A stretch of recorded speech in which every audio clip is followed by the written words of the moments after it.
What are you doing? What is he doing? I just want to tell him that we bring him the most important stories straight from the Bible. But we have a new theme this month, and you were... Isn't the new theme upside down? Which totally makes sense, because so many of the stories we're reporting this month seem totally upside down. You know? Yeah, it's just, maybe not what you guys expected. The new life app, Humility, putting others first by giving up what you think you deserve. Sports. Now to sports. Take it away. All right, thanks guys. Hey everybody. Hey. Welcome back to the Sports Report. My name's Pete, this is Matt. And we are finding ways for you guys to have fun, do stuff at home that maybe you're just feeling a little claustrophobic. We got some great ideas. One thing that we were thinking, there's this whole social distancing thing, well, sometimes it can be even harder just to play catch. Did you know that you can actually play catch without even having a ball? We call this imaginary catch. You just say like, oh, I got a ball. Here we go. Let's Ready? go. Ready? Here comes I got it. Oh, good catch. I got it. I caught it. Ready? Oh, got it. All right. Here we go. Over here. Oh, great. Oh, you're good. Oh, okay. No. Okay, so maybe that wasn't the best game in the world to play, but we have to do another one for you. This is called the, you okay? Yeah, I'll be fine. Okay, Yeah. This is called the water bottle flip game. You probably heard it. Let's Basically, do it. you take it, you gotta flip it, you gotta land it on the bottom like. Oh, yeah. Yeah. Like that, perfect. You wanna try it, Matt? Yeah. Hold on. There we go. That's close enough. You can get a water bottle, put a little bit of water, try it at home, have competitions with your family, see who's the best, and you can even use any kind of water bottle you want, right, Matt? Hey, I got one. Can I try this one? Ready? I don't. And we're back from sports, and I want to talk to you about a new memory verse. Don't do anything only to get ahead. Don't do it because you are proud. Instead, be humble. Value others more than yourselves. Philippians 2:3. Once you've memorized it, have your parents take a video and post it on the Rise City group. # Rise City Online. Whoop. But now, it's Favorite time. Favorite segment. A Very important announcement for you. Hey! Who has been doing their God time cards? Who? You. They have been so fun for us. Ask your parents to visit the Rise City app or website to get the daily God time cards. These are a cool activity that guides you in spending just a few minutes a day with God. You can also find our memory verse of the month on your God time cards. Worship each Sunday at Rise City Kids. We usually do a couple fun worship songs that help us focus on how awesome God is. We don't want you to miss out on that. You can find all those songs on our YouTube channel by searching Rise City Kids. Number 3, last but not least, we are about to check out a very important story straight from the Bible that will look familiar to our elementary kids. But if you are a preteen and want to see the So-and-So show, or you're a preschooler who wants to see Ollie, be sure to download the Parent Q app where you can find those both. Now that it's a new month, it's time to check in with our brand new team member, special correspondent, Jacob. Well, he likes to go by just Jake. Never mind, you'll see. Just take it away, Jake. Hey, this is Jacob. Or, just Jake. Is everyone okay? There was like an earthquake or something in my room. I didn't feel it when I was outside my room, but then when I came in the room, everything was turned upside down. My table, my bed, also known as my couch, my Ferrari, my sculpture. That's better. I don't know how this could have... Wait a second. Is there such a thing as roomquake? Yeah, that must be it. Anyway, I'm supposed to talk to you today about something called humility. Humility is putting others first by giving up what you think you deserve.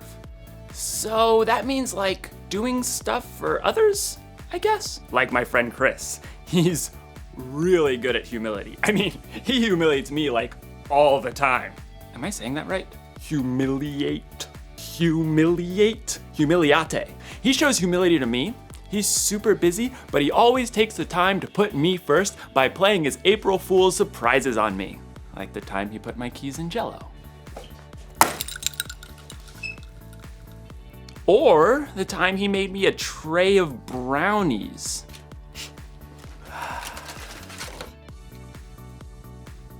Brownies. And who can forget the old unscrew the top off the salt surprise? Chris is a funny guy. Hey, you know what I think? And this is just between you and me. Chris is the one who turned all my stuff upside down. It wasn't a roomquake after all. This must have taken a really long time. I mean, he turned all my stuff upside down. I do need to call my mom. This must have taken a lot of work. I'm not sure that it's fair that Chris keeps playing all these April Fool's month surprises on me, and I haven't even got him once. I don't deserve this. What I deserve is to get him back. Was that my toaster? The story today is about Jesus when he prayed in the garden while his friends couldn't even stay awake to keep watch. Jesus didn't deserve that. I wonder what he did about it. Stay tuned. I'm gonna come up with a way to turn the tables on Chris. Chris is gonna notice when he goes in his room the tables aren't the way he remembered them. I'm gonna get the revenge I deserve. I'm gonna get the revenge I deserve! Is what I'm trying to say. Yeah, okay. The Bible. It's 66 books of history, stories, letters, and poetry that fit together to form God's one big story. The epic adventure of how he created us and loves us so much that he made a way to rescue us. As we travel through the Bible, from Genesis to Revelation, we discover people who met God and found their lives changed forever. And now for an amazing story, inspired by the book of Matthew, chapter 26, verses 36 through 56. For months, the Jewish religious leaders had been plotting to silence Jesus. He called us pretenders, snakes! On the Sunday before Passover, Jesus entered Jerusalem to great cheers from the crowds. Blessed is the one who comes in the name of the Lord! But even as the crowd swarmed in to see what Jesus would do and say, one of Jesus' closest followers, Judas, went to the religious leaders with a very sneaky plan. What are you willing to give me if I deliver him over to you? How about a cool 30 pieces of silver? Jesus knew these plans, but he also knew that his mission was to face those who hated him and let them take him without defending himself. He prepared his closest friends for this during a Passover meal, and then afterwards led them out of the city toward the Mount of Olives. Judas had already left them. In a little while, you will no longer see me. Then after a little while, you will see me. I came from the Father and entered the world. Now I am leaving the world and going back to the Father. The air cooled as the evening darkened. This very night, you will all turn away because of me. Peter, the most outspoken of Jesus' friends, quickened his step and tightened his hand on the sword he was carrying. All the others may turn away because of you, but I never will. What I'm about to tell you is true. It will happen tonight. Before the rooster crows, you will say 3 times that you don't know me. I may have to die with you, but I will never say I don't know you. Me too. Same. By the time Jesus and his friends reached the Garden of Gethsemane, they were exhausted. Sit here while I go over there and pray. As the other disciples settled in on the cold, rough ground, Jesus took Peter, James, and John along with him to a grove of ancient olive trees. The weight of what was coming pressed down on him. My soul is very sad. I feel close to death. Stay here. Keep watch with me. We're here for you. We got this. Prayers. The 3 friends found seats among the knotted tree roots, and Jesus went on a little further. Then suddenly, he fell down on the ground, face first into the dirt. Words poured out from deep inside. My Father, if it is possible, take this cup of suffering away from me. But let what you want be done, not what I want. After a short time, Jesus returned to his friends. They had all fallen into restless sleep. Jesus touched Peter's arm.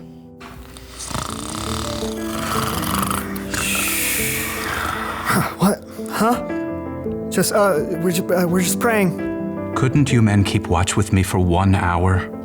Watch and pray, Then you won't fall into sin when you are tempted.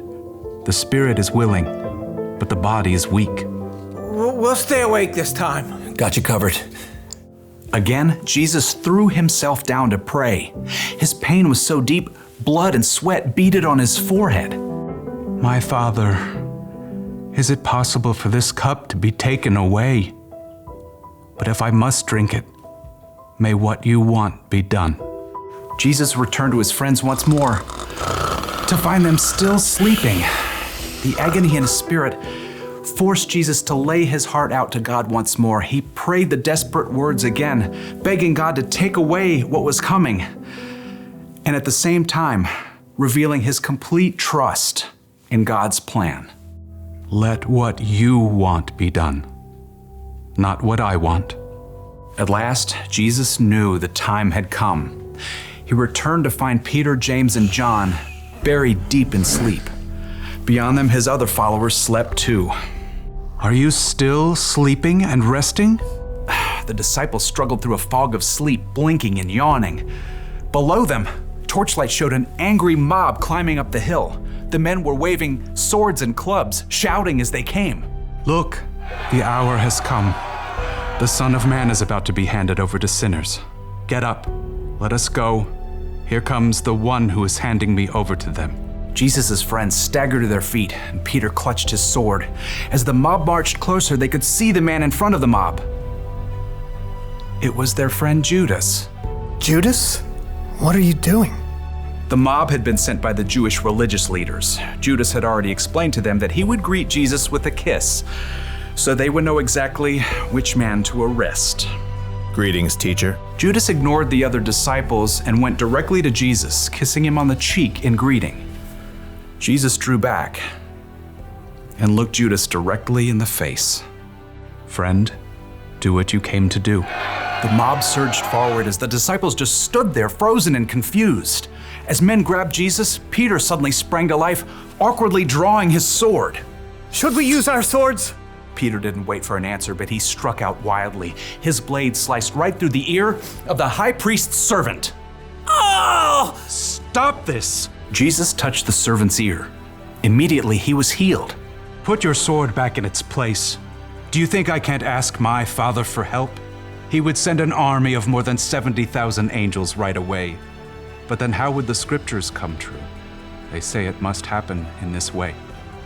Jesus turned back to the mob and the men who held him. They hovered there, uncertain, in the flickering light of their torches. Am I leading a band of armed men against you? Do you have to come out with swords and clubs to capture me? Every day I sat in the temple courtyard teaching, and you didn't arrest me. But all this has happened so that the words of the prophets would come true. No one could respond to Jesus. Instead, they arrested him and led him away. And his friends who said they'd be with him through anything ran away. Jesus made the choice that would bring life to everyone, but that would cost him everything.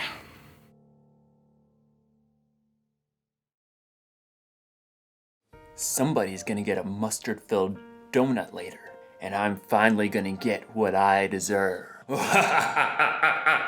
Hey, did you know that Jesus didn't deserve all that stuff that happened to him? Like when his friends ditched him when he needed them, and when those people arrested Jesus even though he never did anything he wasn't supposed to? And then, when he was put on that cross, I mean, what? Jesus could calm a storm with his hand and bring dead people back to life. Why do you let all that bad stuff happen to him? Turns out, it was all a part of the plan.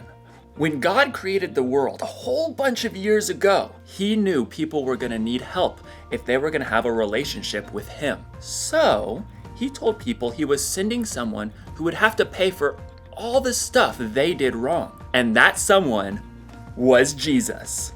But it's not like Jesus wanted to go through all that bad stuff. In the garden, he was like, God, any chance there's a different way to save the world and stuff? But then Jesus was like, it's not about what I want, God, because what you want is better. So, what did Jesus do to his friends in the garden who let him down? He put them first.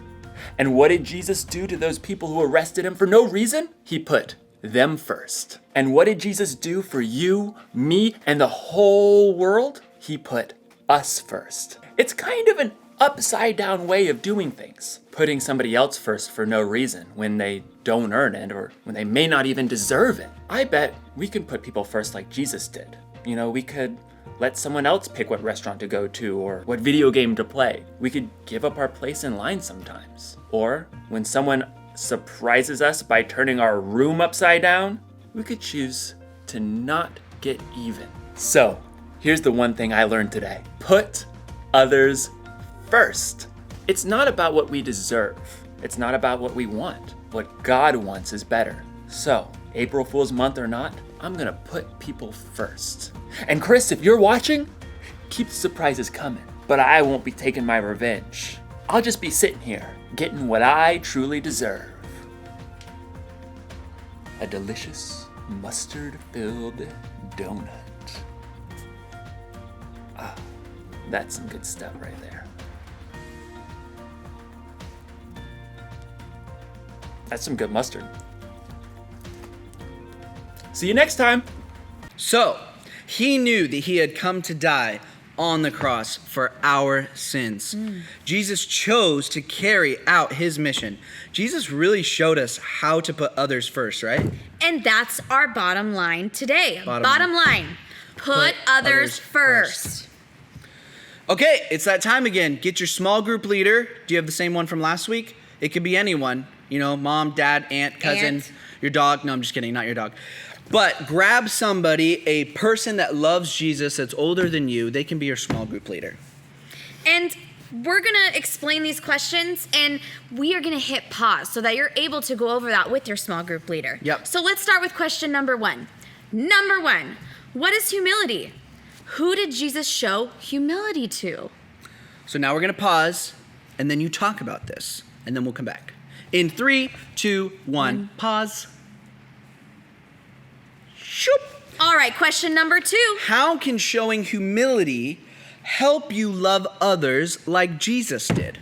Ready to pause? Talk about it. 3, 2, 1. And question number 3. Name some examples of when it's hard to put others first. That's a good one. That's a really good one. Yeah.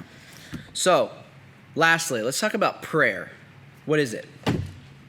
Well, prayer can be something that you do with others. It can be something you do alone with God. Some people close their eyes. Some people clasp their hands so they don't have distractions. And you're able to pray just as much as your small group leader is able to pray with you. You can pray on your own with God. Yeah, so in your small groups, share something to pray for.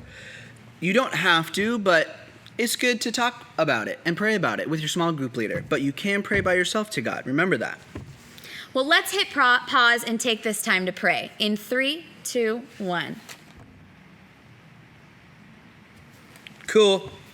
Well, something that's really exciting for me to share is that next week is Easter. Easter. Be sure to log on again and check out your God time cards and worship. And we will be back to see you on one of the best Sundays, Easter. Bye.